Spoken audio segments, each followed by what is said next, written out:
Sorry, it's I think All we're live. right. Hello, Okay, we're live. All right. hello, everyone, and good happy Sunday live, Gordana. Everyone, I have to tell you, my fault for our little delay. I don't know what's going on with the technology, but we finally got it Yes. live, and happy Sunday live. I'm so happy we're able to do this again. Happy Sunday live, Lucas, and happy Sunday, everyone out there. Yeah, Hello, beautiful souls. I am so excited for this Sunday live because I am thrilled about the topic that we're going to talk about. We're going to focus on why we are so obsessed with fixing ourselves as if we were machines in this world. yes, I mean, who taught us that we were broken? I mean, no one is born broken. We know that. Anyone that has a child knows that the child, when it is born, it is whole and it is perfect. right. So, what happens to us in this society, and why are we so obsessed with fixing ourselves? We Mm, don't need to fix ourselves. So, I want us to unpack this and look at what's really going on, and maybe even try to find an easier way to ease our suffering and pain, because it's not about fixing something, since we are not broken, we are whole. right. So we don't need fixing, we need something else. So let's unpack this and see where we go with this. I love it. I love it. It's this is the crux, I think, of how the world heals or how the world stays the same.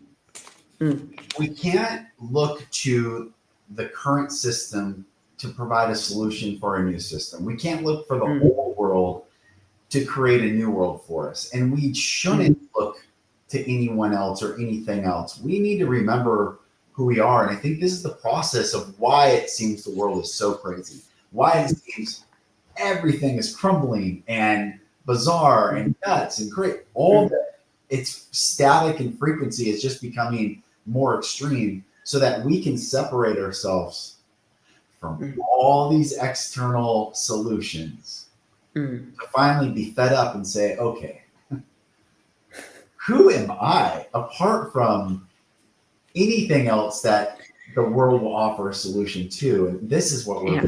doing. Yes, it's a question of understanding where the true power is.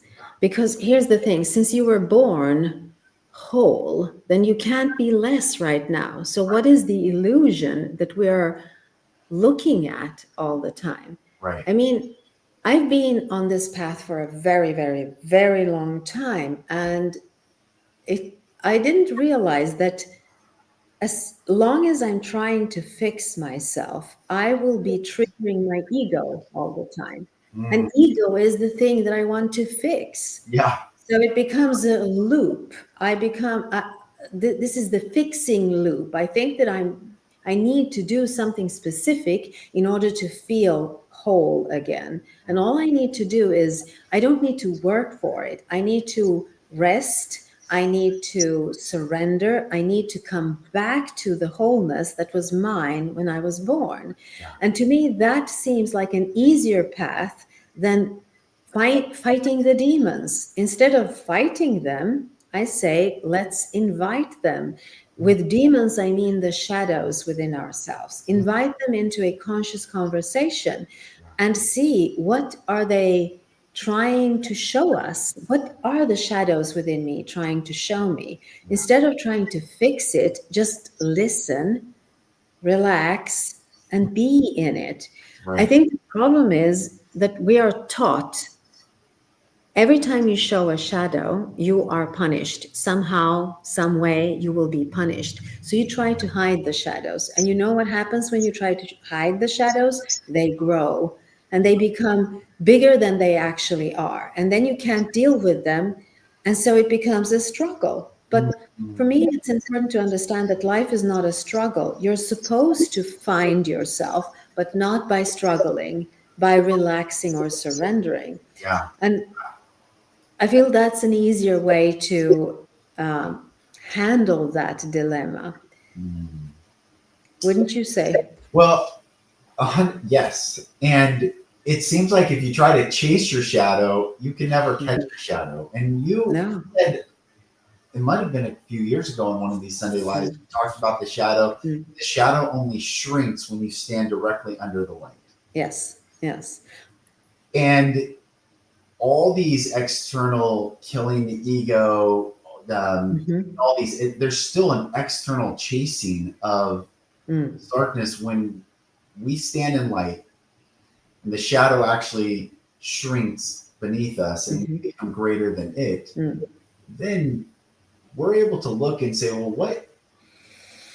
what identity is true? The one given to me, Yes. or Hmm. the one that I inherently have been fighting all these ones given to me my whole life to find Mm, core truth inside myself? For instance, in religion, you hear often sinner. And if you take that identity in, mm.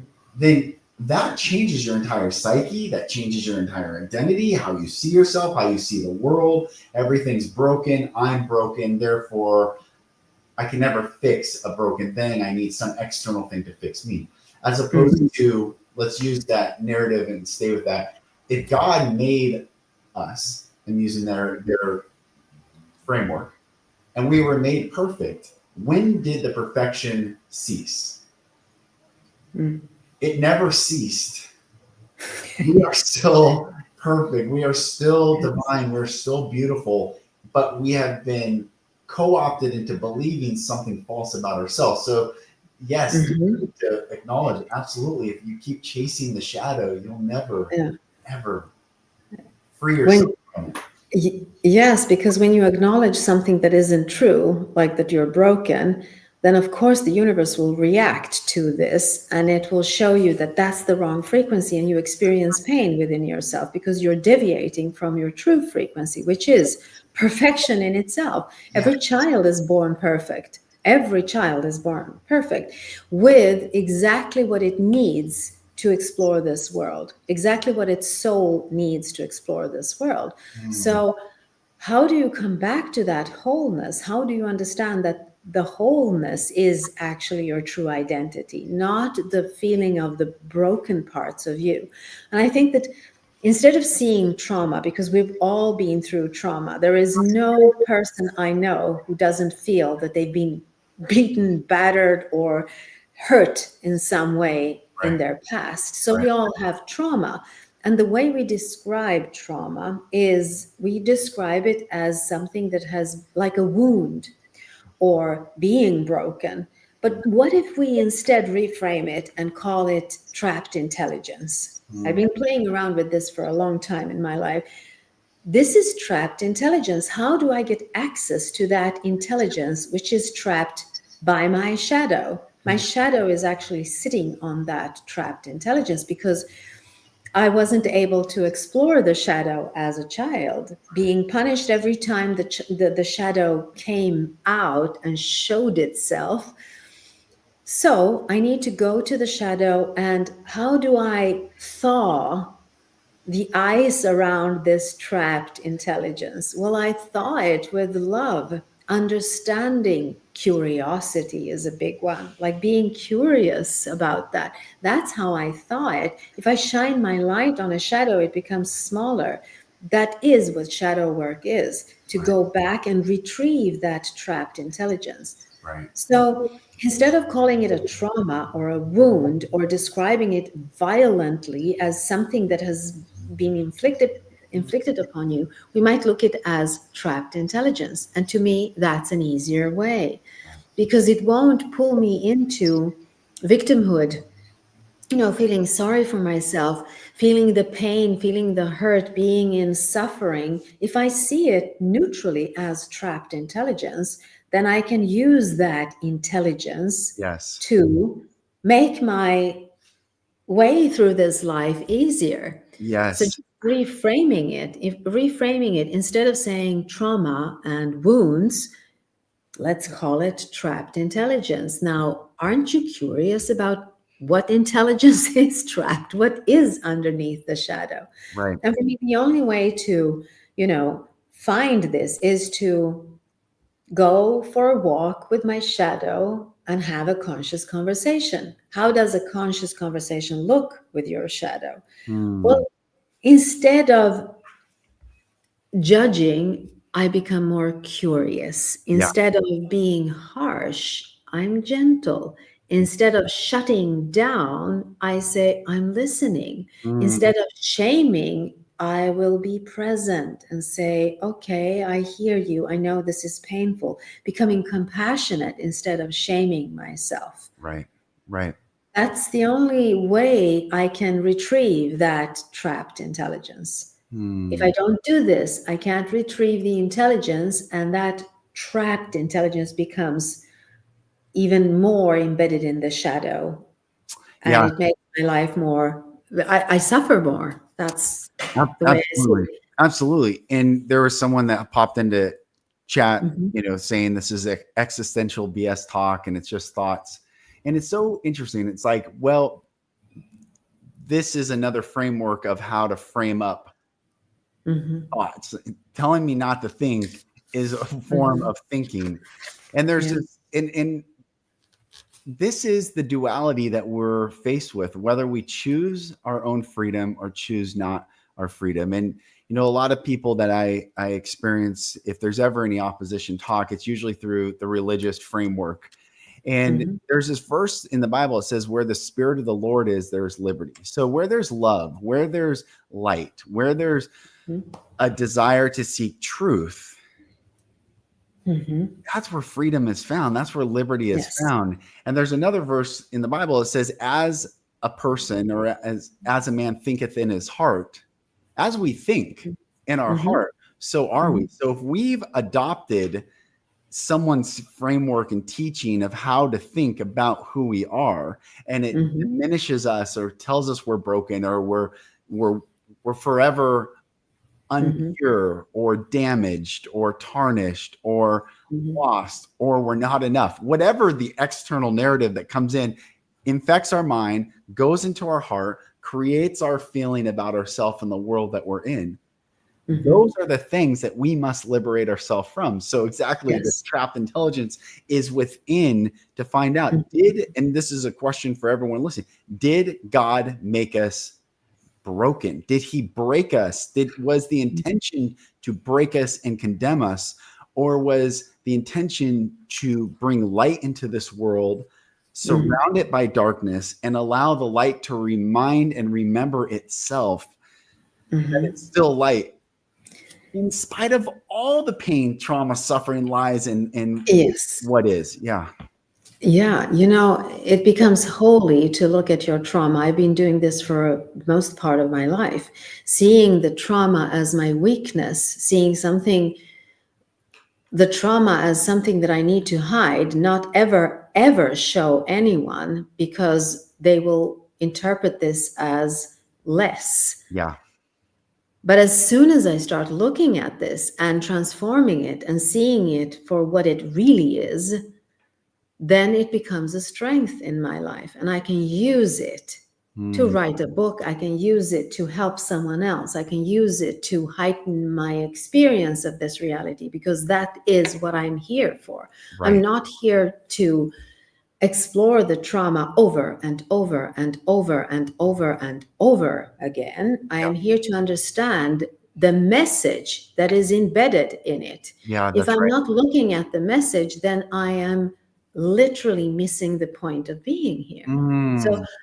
for me, it's really important to understand that this is not to make your trauma smaller. It is to make you to help you get out of the loop that the Mm. trauma is causing, the suffering that the trauma is causing. Mm. It's a loop and it continues to loop itself until you stop the loop and look Yeah. at it and say, Yeah. okay, if there is a message in it, Mm. how can I read the message? Where's the key to that message? Because since it is there and it is popping up all the time, it is trying to get your attention to something that is not negative, that is actually a strength, that is actually a golden nugget in your reality, that is actually something that you can use in your reality in order to explore more on a more pleasant level here. Yeah.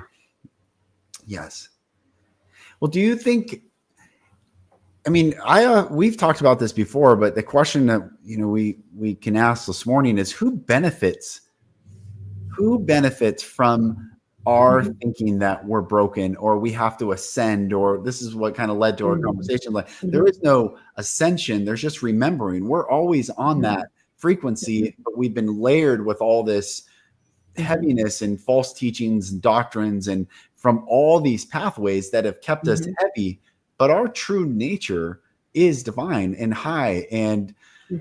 And this isn't, and I can hear so many people say this is new age thinking, or Mhm. what is new age thinking anyway? I mean, Mhm. there's false teachings in every path, but the question is, where can truth be found?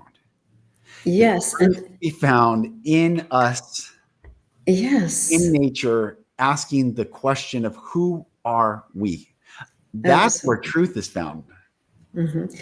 You know, I've been doing this for such a long time in my life, and I'm trying to fix myself for as long as I can remember. Mm, Now, here's an aha moment for me to understand that fixing is ego work, mm, finding is soul work. yeah, yeah, And I'd rather find myself than fix myself. yeah. Because as long as I'm fixing myself, I live in this illusion that I am Mm, not as I should be, that there is something wrong with me. mm, And I don't think that there is anything wrong with anyone. It's yeah. a question of finding back to the observer within you and making more conscious choices of what this observer wants to create, consume, explore. Yeah. Yeah. So Absolutely. it's more becoming more conscious is to free yourself from the ego's drive to fix yourself. Mm, Like I thought that if I just could fix the entire atmosphere in the room, I would fix myself by that. mm, That is impossible. I cannot do anything on the outside. I can only be responsible for what goes on within me, yeah. with wounds and everything present within me. So I am responsible for that. As a grown up, I need to look at how can I cleanse this lens and look through the cleanest lens I can, Mm, meaning as little ego as possible, yeah. looking at this world. And if Right. I am in trauma mode, if I am reliving my past over and over and over and over again, I cannot see the present moment or the future from a true perspective. Now, Mm, if you shift the perspective and you start looking at it from a more kinder starting point, yeah. instead of trying to fix yourself, trying to find ways to find yourself, you shift. You go from fear to curiosity. Mm, You go from being focused in the future or focused in the past, you become focused in the now moment. And mm, that's where you are. You are not in the past, you're not in the future, you're only in the now moment. And that's where you need to find yourself. yes. Then you start asking questions, but okay, so who am I? Who am I outside of the relationship to my father, my mother, my Yes. bullies, my abusers? Who am I? And when Yes. you start doing that, you realize that you are none of those things. You are the observer of all of these things. And you actually have a choice when you are a grown up, not when you're a child, because you can't run out of the room when you have an abuser there. You have to go through this. But as a grown up, when you look at this, you realize that I am the observer here Yes. and I choose. Acknowledging the choice gives you power. And I don't know why a lot of people are afraid of that power. They say, well, if I do that, well, then all the suffering becomes nothing. And I've been there for all my life. It Mm, doesn't become nothing, it is there. But there's also a power in choosing and saying, yes, that is there, but I choose the intelligence that is embedded in this wound instead of the suffering that is embedded in this wound. right. That's, yeah, go ahead, Lucas. Well, I had a deep realization about myself earlier this week of that, why my whole life, and I coach people with this, a lot of abused people that have experienced significant usual sexual trauma struggle with weight.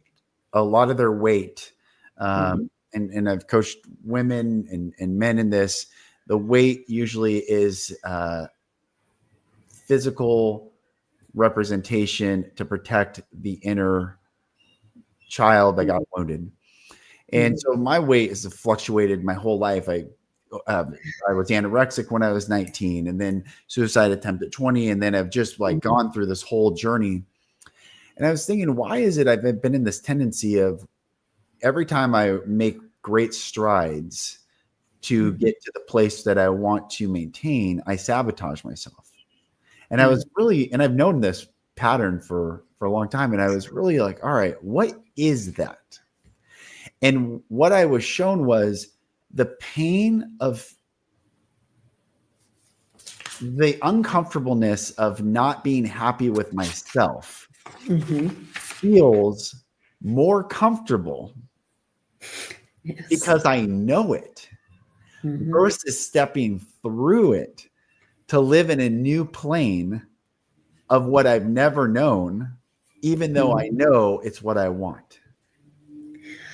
Yes, and I hear because it's a question of trust again. If you are trying to fix yourself, you can't trust the unknown path. This is why you stay in comfort zone, even if the comfort zone, that's right, lacks all the comfort that you actually want. It's not even a comfort zone, but this is the zone that the known zone, I would call it, because it's everything else but comfortable. It's not comfortable to be overweight. It's not comfortable to always be in fear. It's not comfortable to not know. But as soon as you start exploring the unknown with trust and being willing to surrender to that, that's when you start understanding who you are, and you also understand the power that you have in this choice, because it's a choice. It's not about big things. It's actually about a shift in perspective. Just understanding that, okay, if there's nothing to fix, then how do I come back to the wholeness? Yes. And it is so much easier to look for the wholeness than to try to find the pieces and fix it. Right. Fixing requires work. Remembering requires rest, trust, and surrender.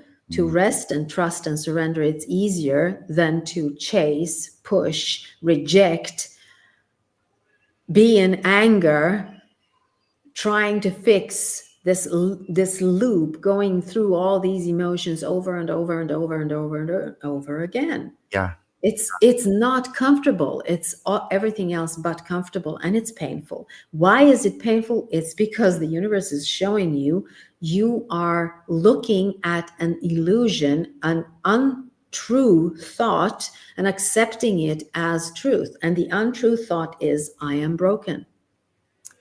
But also, it's familiar. Yes, so even though it's untrue, it's the familiar pattern that for as long as whoever the person lives has experienced. And that's, I think, where what's scary is to step out of the loop. Then what are you stepping into? It's like you don't a know. child lost in a sea of people. They don't know where you are and where am I going? Where's my parents? Where's my home? And to trust, like you're saying, that stepping through that into the unknown, you're going to be taken care of and remember and guided back to the emotional home of that true self.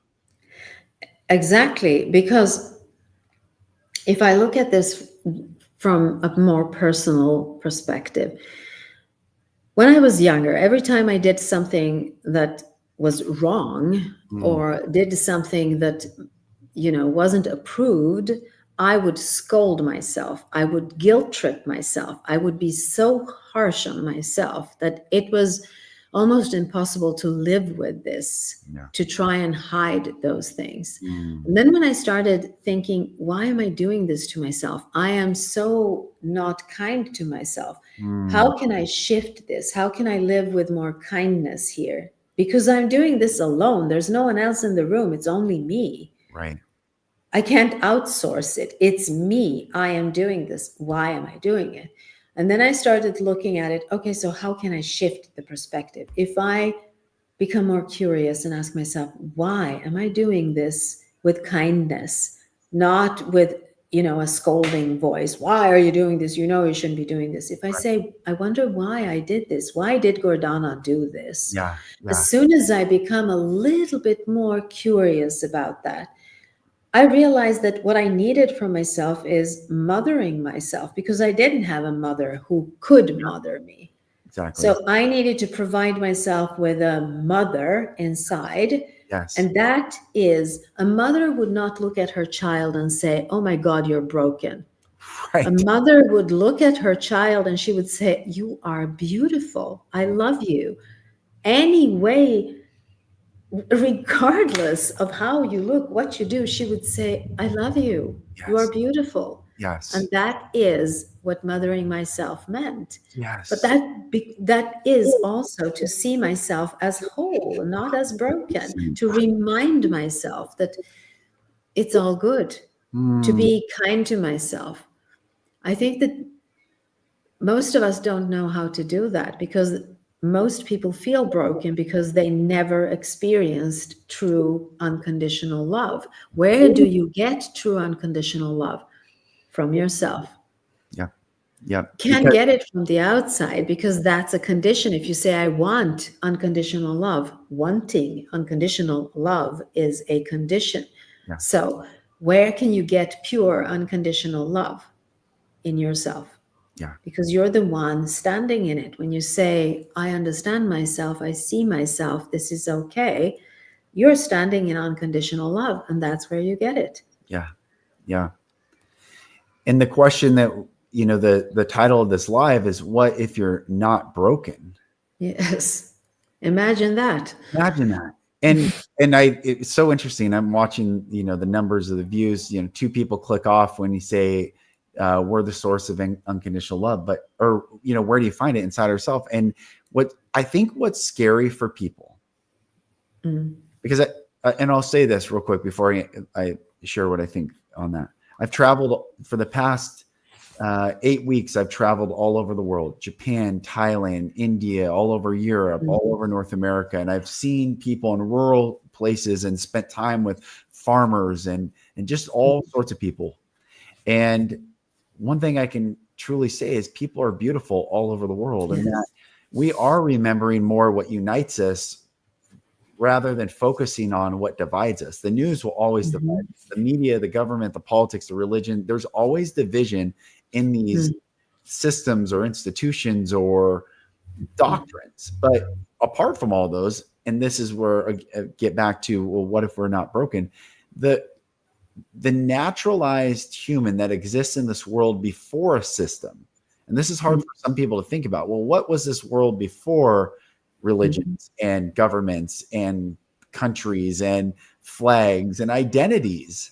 What were we? We were a creature on this earth asking questions about the reality that they found themselves in. And I think when we get back to the core truth of who we are, we will do the same thing again. Then the question is, like you said, where can we find unconditional love? We find it in ourselves. Well, why can we find it in ourselves? Because we are made in the image of unconditional love. Our very breath, the fact that we breathe without a conscious choice, it's just innate inside of us. That is unconditional love. Without a doubt. It's interesting how this topic triggers people. Yeah, it is. And it's interesting. Very sad. It's very sad because I see the effects of the matrix trap, even though it's wrapped in virtue, even though their defense of them being broken is wrapped in a virtuous message. I used to talk about, I talk a lot, I coach sovereignty, how to be sovereign, how to be apart from and stand within yourself and not bow the knee to anything you don't want to bow the knee to.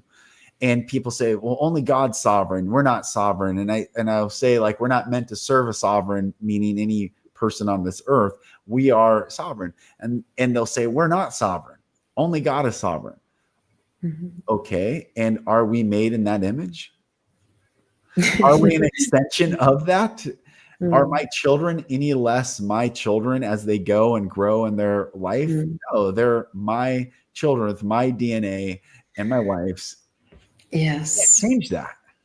No, I think, yes, absolutely. And you're right. We are sovereign beings, without a doubt. Yeah. Well, being a sovereign being, there's a responsibility there. And I think that people do not like the responsibility. It's easier to say, well, I am a victim. I cannot be a victim. I was not born a victim. There is nothing, no one is born a victim. Right. So there's the responsibility of looking at this and saying, okay, what can I do to ease my suffering? My path has always been about that. What can I do to ease my suffering? Because I did not have a easy past, if I would say so. It might look like this right now, but it wasn't easy when I was a child and a teenager. It was really harsh. So what can I do to ease my pain? And if I really want to ease my pain, if I really want to get out of the suffering, then I will be willing to look at all the options, including the ones where I am responsible for whatever it is that I'm going through in this life right now as a grown-up. And I need to look at that at least. Yes. If I don't look at it, then I will be stuck in this fix myself loop for the rest of my life. And that's fine. If that is what your soul came here to explore, then that is all good. It might be so. I don't know. But what I'm saying here, there are options, there are choices, there's ways that are maybe easier to relax into remembering who you are instead of being in this loop of trying to fix what's broken and then, like a machine, walk around fixed. Instead of being whole, which is your true nature. You were born whole, and you will die whole. It's a question of if you know that when you die and if you've remembered it during your lifetime. Yes. So for me, it's an easy choice, and I understand that it's a trigger. It would have been a trigger for me when I was in my 25, 28 years old, 30 even maybe. But as soon as I got my son, I realized that, okay, we have to shift perspective here because this is not beneficial for me. This is not working for me. This is not where I want to live, in this loop of fixing myself. Yeah. Yes. Because I can't fix myself. I can only find myself. That's the whole point. My ego thinks it can fix everything. And sometimes I drop into it and I think, okay, if I do this, if I do that, hustle and bustle, do these things, everything will be fine. But the only place where I really find non-suffering is knowing that I am whole, regardless of what's going on around me. As you're sharing that, it makes me think of the beauty industry for women. And I watched this video, this commentary on the former actress or current actress, the woman Pamela Anderson, who is one of the most famous women in the world, was on Baywatch and all those movies. And she's showing up now without makeup, and people say she's unrecognizable. And I love it. I think I think it's so beautiful to show life and age, and I just find her to be such a beautiful example of a divine journey in this world, to be so trapped and then free herself and say, this is what I look like. And the system indicts it and attacks it, and she doesn't look the same, and is this really her, and all these things. And I'm like, well, why would that be, as opposed to encouraging? Like, What a courageous, what an amazing thing for a human to show the actual trajectory of the human journey. And I thought, well, the beauty industry doesn't benefit from that. The cosmetic industry doesn't benefit from her showing what does it benefit? All these, what I call systems. Who benefits from her doing that? She does. Yes. And that ultimately is, I think, what we're faced with. Are we going to keep ourselves trapped in these systems that take from us and keep us stuck? And we might feel validated in performing in these systems. Oh, I could get cosmetic surgery. Oh, I could do all the makeup, as I'm talking as if Pamela Anderson, or I can go to church and I can read the Bible and I can quote the Bible and I can do all these things. But even if we do all those things, our feeling good in doing those is only because we get validated by the system. The minute you step away and say, wait, do I need to do all those things? Why have I joined this? Is it possible to be free and live happy apart from their narrative? And the answer is yes. Pamela Anderson's an example of that. And yet there's no narrative to say, wow, humanity, look at a beautiful example of freedom in this world. Yeah, it's a question of jumping outside of a box. I mean, this is her path. This is how she's doing it. She is being trapped in this, and now she feels the freedom of not being trapped in it. Yeah. Now, it's visible because we're talking about makeup. Right. But most people, it's not visible because it's an inner trap. You're trapped in the labels that either you put on yourself because you felt like a victim and that stays, or someone else put on you like a loser, stupid, whatever it is. Yeah. And you stay in this. It's the same thing. It's only internal and no one else can see it. So it feels private and it also feels like it's a part of who you are. But it's not a part of who you are. All the labels are optional. Yes. They're optional, like makeup. I can choose not to put on makeup tomorrow morning when I wake up, and that's all good because it's still me. Yes. Or I can choose not to label myself as a victim or a loser or whatever it is, and it's still me because the one choosing is me, not what I chose, not what I put on. The one choosing is me. Yes. And when you acknowledge the one choosing, that's when you start taking responsibility of what what you are choosing. And I know it's triggering. It really is triggering when you say these things because you live, as you say, it's a habitual thing to go back into, well, but this is my identity. This is who I am. This comes from my past. This past that I'm dragging behind me. This is what it is. And I say, what if all that information, all that past information that you're using to relabel yourself as the victim, as the stupid, as the non-intelligent, whatever it is that you're putting on yourself, where is the truth in that? Because someone else told you this. If you stop for a moment and experience the observer in you and say, wait, I can choose. You choose what you want to see. You choose what you want to label yourself with. You choose if you want to have makeup or not, or surgery or whatever it is that you're choosing. Yeah. And it's all good as long as you know that you're choosing it. It's the choice. That's right. I wouldn't judge anyone, you know, if I were Pamela Anderson, I wouldn't judge anyone who puts on makeup because it's a choice, as long as it's a conscious choice. Yeah. But if it's not a conscious choice, if you buy into it and say, this is who I am, and I can't erase that, and I need to fix it, but I can't erase it, you're stuck in the fixing loop. Yes, yes, yes. That was the whole thing. But it's funny how it triggers because I think it's scary. It's scary. Yeah. Yes. That if we could be the most honest with ourselves and each other, it's scary. And I think that's the first step of freedom. Just say, yeah, it is scary. And that's where to use, and I'm just going to keep referencing biblical framework. That's why, Mhm. Proverbs 3, 5, and 6, to get specific and literal, everyone says, trust in the Lord with all your heart, lean not into your own understanding, in all your ways acknowledge him, and he shall direct your paths. The verse following says, trust the Lord, lean not.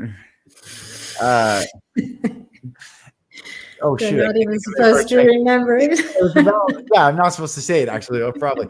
But my point is, like, of course, we're supposed to trust that there is God in whatever we define that. God, regardless of the manuscript that people take. When I was in India, it was 100% Hindu. When I was in Thailand, it was 100% Dojin Buddhism. When I'm in Europe, it's a mix. I'm in North America, it's a mix. Whatever, and I'm in, whatever the identity and title. People still know that there is a divine love. There is something greater than ourselves that we are part of already. We are already part of it. We are birthed in it. Nature doesn't worry. A blade of grass doesn't concern itself whether it will stay a blade of grass. The flower, the bird, nothing in nature concerns itself whether it is part of a greater thinking. Only humans are co-opted into believing they're not part of the natural world, taken care of already, to explore all this world, and that we are in love. We are in love. And the first step to admit where we are and how to get out of it is to say it is scary. If we leave a system, we leave a teaching, if we leave an idea, if we leave an identity, if we leave a label, if we leave all these things that we didn't come through the womb taking our first breath with, if we leave those things that have been added unto us, what do we do to go forth? And the answer, I think, is to trust. Trust God, trust love, trust. You can use whatever narrative you want, but to trust that we're already taken care of. The trust is really important. You can trust in whatever. I mean, you can call it God, you can call it the universe, you can call it whatever the source, whatever you want to call it. It's up to you to call that. But coming back to the observer of all of this and understanding that whatever the observer chooses to explore becomes a part of you. Now, if you want to hold on to it or not, that's a question that ego will answer. The more you want to stay in one identity, even if that identity is a negative identity, then you have to understand that the ego is activated. Ego does not like change. Ego does not trust. No. Ego does not want to shift identity. Ego's job is to hold your identity intact. Now, ego doesn't ask if it's a positive or a negative identity.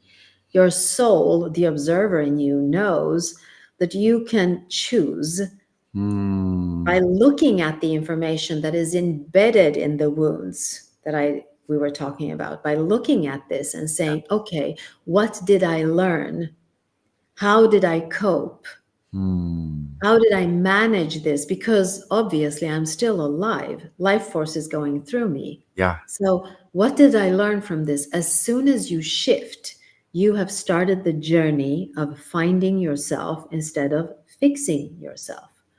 That's the whole thing. It's a question of a slight shift in perspective where you allow more truth in instead of being duped by the ego to say, this is your identity. You're a loser. We know that. So how do we fix that? We don't know anything because you don't know if you're going to be able to breathe the next 2 minutes. You don't know that for sure.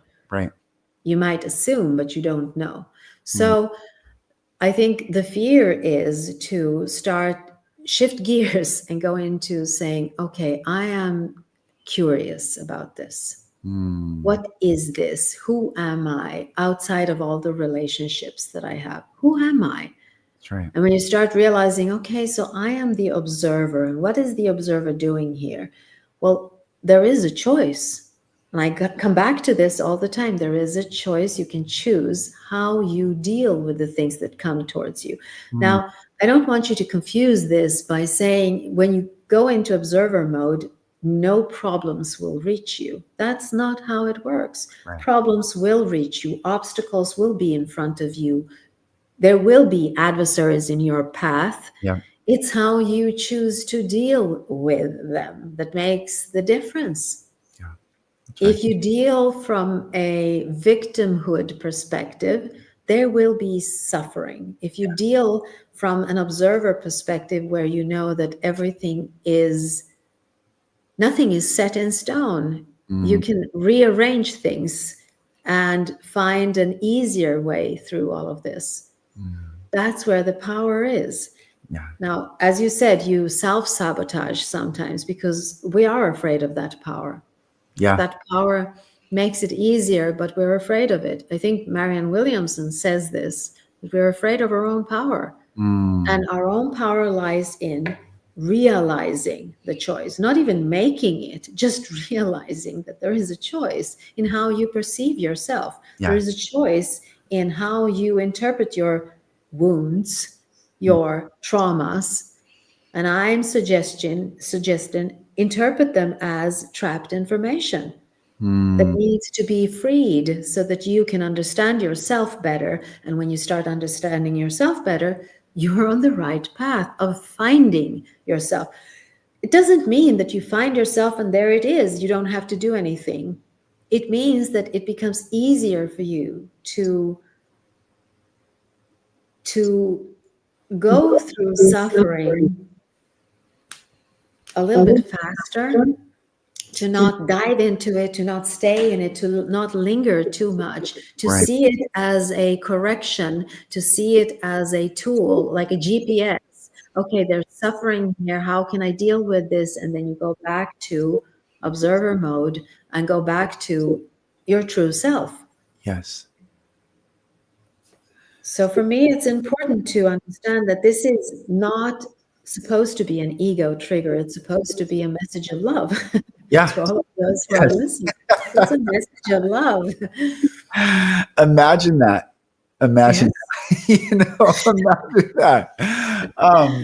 And as we're coming to the end of this, and I think we figured out a solution for not being late and moving forward. We just maybe use this platform to go straight. But we talked before, just even with the concept of this live, is that we are shedding layers of who we truly are inside. It's like an onion. Yes. The core is deep within, and it's just to take off all the layers, shed these labels, identities, teachings.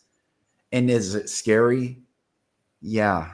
But nothing, I've been reminded by my boss at work, and it's been really good, that nothing good comes easy. Nothing of value. It is scary, but it's good to do it and to get there and to remember that we're not broken. We're just exploring, and no amount of sexual abuse or physical abuse, emotional, verbal, any of that, scarred, tainted, or removed the beauty and purity of our true self. And that what I think we're coming back into. Yeah, I know we have to end because it's done, but Yeah. when you say nothing good comes easy, to me, it's totally the opposite. All good things come easy. It's we who make it complicated. It's we who think that it has to be hurtful. This is why we're in this loop. We think that it has to hurt. We think that we have to work, when in truth, it's a question of surrendering and trusting and becoming more curious and gentle and open and soft with your shadow. That's good. Can't fight it. It won't show you what it needs to show you if you're fighting it. That's So good. it's a question of softer, I love gentler, kinder way of looking at the wounds and traumas and all of the stuff, to become more soft in it, not hard. Yeah, that's beautiful. and I receive it, and I love it. It's so good. Oh my goodness. Well, in a couple weeks, we'll come back and do another live that I think's important. And I'm glad, everyone listening, Gordana and I, we've been doing these lives for more than 5 years now. I think it's been some time, and we do this because we love people. We want, to give a different perspective and a different narrative that is not, we think, as accessible as it could be or should be. And so I'm just grateful to have these conversations with you, Gordana, and I'm grateful for everyone that has joined and listened.